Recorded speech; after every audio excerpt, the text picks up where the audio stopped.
ଜାତୀୟ କିନ୍ତୁ ପ୍ରତିଭା ରାୟ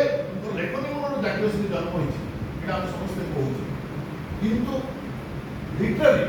ଭାଗବତ କ'ଣ କହୁଛୁ ଭଗବାନ କ'ଣ କହୁଛନ୍ତି ଏମିତି ନାଟକ କିମ୍ବା ସାହିତ୍ୟ ଗୋଟେ ଏମିତି ଜିନିଷ ଯାହାକୁ ଆମେ ମାପିପାରିବା ଯାହାକୁ ଆମେ କହିପାରିବାନି ଯେ ଏଇ ସାହିତ୍ୟଟି ମୋର ଯେତେବେଳେ ଜାତୀୟ ସୃଷ୍ଟି ହେଇନଥିଲା ସେତେବେଳେ ପର୍ଯ୍ୟନ୍ତ ସେଇ ଜାତୀୟ ପ୍ରତିଭା ରାୟଙ୍କର ଥିଲା ପ୍ରଭୁ ତାଙ୍କ ମୁଣ୍ଡରେ ରଖିଥିଲେ ଯେ ଜାତୀୟ କନସେପ୍ଟ ହେଉଛି ଏଇଟା ତମ ମୁଣ୍ଡରେ ରଖିଥିବ ଯୋଉଦିନ ପ୍ରତିଭା ରାୟଙ୍କର ଲେଖନୀ ମନରୁ ଜନ୍ମ ହୋଇ ସେଇଟା ଲୋକଲୋଚନକୁ ଆସିଲା ଲୋକଙ୍କ ପାଖକୁ ଆସିଲା ସେଇ ସୃଷ୍ଟି ହେଲା ଲୋକଙ୍କ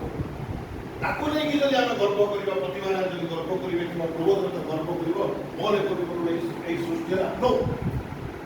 ସେତେବେଳେ ପର୍ଯ୍ୟନ୍ତ ତମ ମସ୍ତିଷ୍କରେ ଥିଲା ସେଇଟା ତୋର କିନ୍ତୁ ଯେତେବେଳେ ଜାତୀୟ ଲୋକଙ୍କ ପାଖକୁ ଆସିଲା ଲୋକଙ୍କ ସ୍ରଷ୍ଟାଙ୍କ ଯେ ପ୍ରଭୁ ସୃଷ୍ଟି କରିଛନ୍ତି ନାଟକ ସାହିତ୍ୟ ଗୋଟେ ଏଭଳି ଜିନିଷ ଯେମିତି ଆପଣ କ୍ଷୀର ଶୁଦ୍ଧତା ଡାକ୍ତର ଉପରେ ପକେଇଦେବେ ଆପଣ କହିବେ ନା ଏଇଟା ପାଣି ମିଶିଛି ଆପଣ ନାଟକରେ କିଏ ଭଲ ଅଭିନୟ କଲା ଆପଣ ମାପିପାରିବେ ସେଥିପାଇଁ ସାହିତ୍ୟରେ ନାଟକ ହେଉଛି ଅଲ୍ଟିମେଟ୍ ଆପଣ ଗୋଟେ ଏଇଠି ବାସନ୍ତୀ ତ ବହୁତ ସୁନ୍ଦର କବିତା ଲେଖନ୍ତି ଟୁ ସମ୍ ଏକ୍ସଟେଣ୍ଟ ଦେବଦତ୍ତ ବି ଲେଖନ୍ତି ଜଣେ କବିକୁ କହିବେ ଯେ କବିତାଟା ଲେଖେ ମୋ ପାଇଁ ମୋର ଭ୍ୟାଲେନ୍ସରେ ବାହାର କରିବି ଠିକ୍ ଅଛି ଭାଇ ତୋତେ କାଲି ସକାଳକୁ କବିତା ଦେଇଦେବି ସେ କ'ଣ ଲେଖିବ ନଦୀ ତଳେ ବସିଥିଲି ମୁଁ ଦେଖିଲି ମୋ ପ୍ରିୟତମାକୁ ଚନ୍ଦ୍ରକୁ ଚାହିଁ ଚାହିଁ ଭାବିଲି ଅନେକ କଥା ପ୍ରିୟତମା ମୋର ଆସିଲାନି ଏଇ ଢଙ୍ଗରେ ହିଁ କମ୍ପ୍ଲିଟ୍ ପଏଣ୍ଟ କିନ୍ତୁ ଜଣେ ଗୋଟେ ନାଟ୍ୟକାର ଲେଖିବ ଯେ ତା ପ୍ରେମିକ କି ତା ପ୍ରେମିକା କିମ୍ବା ତାର ବାନ୍ଧବୀ କିମ୍ବା ବନ୍ଧୁକୁ ଯେତେବେଳେ ନଦୀ କୂଳରେ ସେ ୱେଟ୍ କରିବ he has to create a stagecraft he has to create a imagination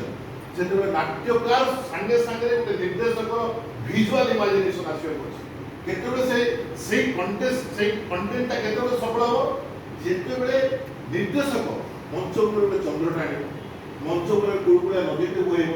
ମଞ୍ଚ ଉପରେ ଦୁଇଟା ଦକ୍ଷ ଅଭିନେତା ଅଭିନେତ୍ରୀକୁ ବସେଇବ ସେମାନେ ସେ ଏକ୍ସଟେଣ୍ଟରେ ଏକ୍ସପ୍ଲୋର କରିକି ତାଙ୍କର ଅଭିନୟର ପାରଦର୍ଶିତା ଦେବେ ସେତେବେଳେ ନାଟକ ସଫଳ ହେବ କିନ୍ତୁ ଗୋଟେ କବି କିମ୍ବା ପ୍ରାବନ୍ଧିକ କିମ୍ବା ଉପନ୍ୟାସିକ ତାର ଲେଖକ ଏବଂ ପାଠକ ଭିତରେ ସମ୍ପର୍କଟା ସରିଯାଉଛି କିନ୍ତୁ ଆମ ନାଟକ ଭିତରେ ସ୍କାଏ ହାଇ